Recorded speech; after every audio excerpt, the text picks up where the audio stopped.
Well, he bataka make, but Jayden Chase, they have to make the fans them know what really are going on. Up Move Nation, now welcome to the channel. I'm JAYDEN Chase, and another one we're gonna bring on another reasoning on the topic of current affairs. So if you're new to the channel, just a pass through, but when you find the reasoning insightful, well, I'm suggesting to you that you click the subscribe icon and then put a like on the video. Now, let's get right into the reasoning. Nation, based on statements made by the Holness led administration via Christopher Tufton. Whether this is a warning or not, it puts the government in violation with the UN Charter Rights for Freedom and laws against discrimination. Tufton was quoted as saying, Jamaica will reach a state where people who refuse to be vaxxed will be left behind. A nation, what this video exposed cannot be overlooked. There's no way the government can state to citizens that until they are fully vaxxed, they will not receive running water. Water is essential to sustaining life. May I make you see the footage and then we'll continue the reasoning. Look and listen.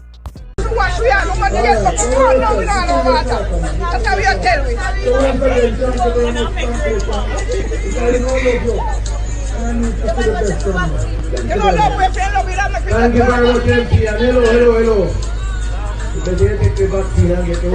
We don't want no vaccine.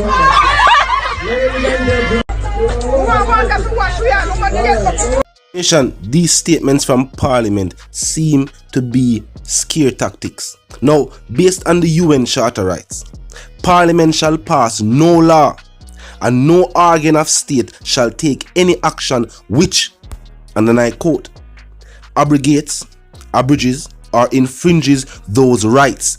The rights of freedom referred to in subsection 2 are as follows: the right to life, liberty, security of person, the right to protection from torture or inhumane or degrading punishment or other treatments as provided in subsection 6 and 7. Now this is very important. No person shall be subjected to torture or inhumane or degrading punishment or other treatment. So how can the government be stating that to unvaxxed persons they will be left behind? How can that statement be given to citizens after they requested authorities to address the issue of running water? Elected officials, members of parliament, right there, and the question being presented to them, and they are stating get vaccine and then you get water.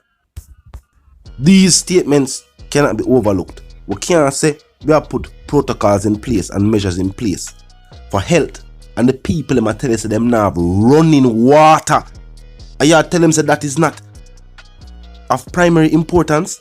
The body can only go so long without hydration before dehydration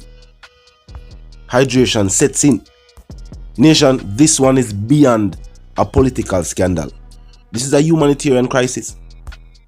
And based on statements given to the citizens, this is a clear violation of the UN Charter Rights. Clearly, these elected officials are not thinking when speaking to the people. Clearly, these elected officials do not have the people's best interests, whether in mind or in heart. And we have seen elected officials bend local rules to their own will. They cannot bend United Nations laws without heavy sanctions being imposed on that specific state. And we know the government. There's no way the government is going against first world countries. But these warnings and these threats being issued by elected officials is not the way to go. What really are going on? So? No, them tell us about the new vax card where them are going to put the chip in. Truth be told though, the government approached this situation wrong. I've already stated how the government go wrong with the border, allowing infection rates to rise on the island. That was a government and administration failure. Total failure. Now as it pertains to the national vax program, the government approached that wrong as well. Even in North America, where majority of the information is shrouded in mystery and secrecy, there are still more findings and articles published, whether in the media or research brought to light by members of Congress. Locally, we don't see the tabloids are publishing on these findings. Would they ever see it being mentioned? When it pertains to the government does not even want to acknowledge the concerns of its citizens, which has resulted in the government being forced to use all different type of tactics.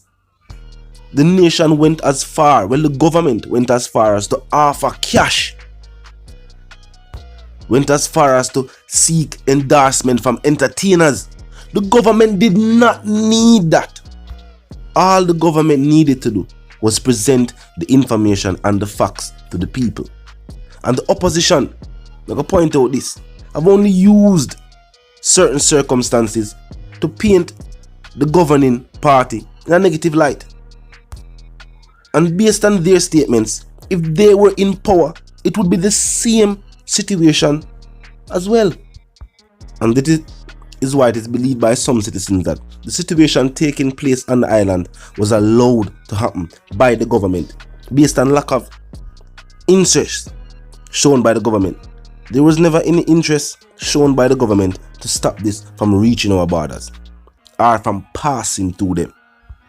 Before, hospitals were ordered closed and to only accept emergency cases. There was never any interest shown to ease the burden from the healthcare system.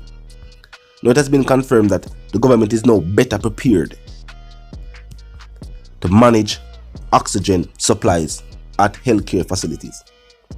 To date, with all the things that we are reach our wharves, whether they are just passing through or not, where are the shipments of beds? Where are the shipment of necessary medical equipment needed to ease the burden so that hospitals can be running as they should be? Tufton has still been silent on the matter. As it pertains to national security, well, the minister is expected to give an advisory today. But to date, security has definitely, as they would state it, on the back burner of this administration. This has been confirmed by officers on the job, and even the police commissioner himself was pointed to the fact that majority of the high crime taking place in majority of the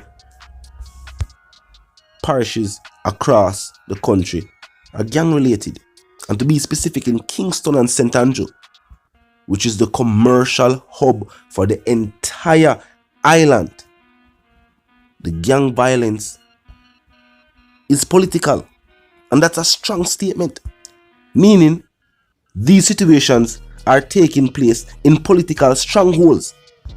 Not that the situations is over politics, but that majority of these strongholds for politicians are also strongholds for gangs. Do you think it's coincidence? Or coincidental rather? Well, based on the commissioner's statement, it is up for you to decide. But clearly, the failures of members of this current administration cannot be overlooked. Some have been asked to resign, some have been forced to resign, some have chosen to resign in face of the numerous scandals rocking this governing administration. Now it should be fitting for the Prime Minister himself to hold these MPs accountable for their actions, but that's up to that individual. We as citizens have a duty to hold these elected officials accountable, and these elected officials have a duty to serve the people who have elected them.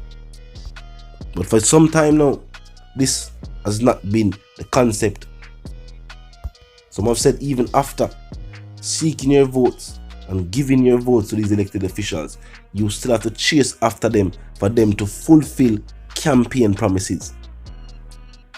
And that's something we have to stop. But I said one called JAYDEN Chase. That's our correspondent, Gaza representative. I'm reminding them, now if you're new to the channel, new to the movement, just a pass through. But you like the reason, and of course you like the point of view, and I'm suggesting to you that you click the subscribe icon and then the bell icon and put it on all. And this is how you know you'll be notified of all fresh content as soon as fresh content is uploaded and made available for you right here upon the platform. The like icon is also in close proximity to the share icon, which is the arrow. Use up the arrow icon, share the video so people can see where I go and show them concern and voice their opinions. Comment section with me 24/7. Never lack yet, despite what you might hear. Just be respectful and mindful of the guidelines. The algorithm will move certain comment and they have to go put a next comment. And more you don't notice until you comment and leave the video. So be respectful and mindful of the guidelines. But other than that, you know there's something good. Drop your thoughts, your comments, and yes, your opinions there. And we can continue the reasoning via the comment section. So you know there's something going. For those who don't, you might now move settings from. And no, we don't need no ladder. And my sentiments for you and yours, if you want to live, love, and prosper. Stay tuned until we reason again.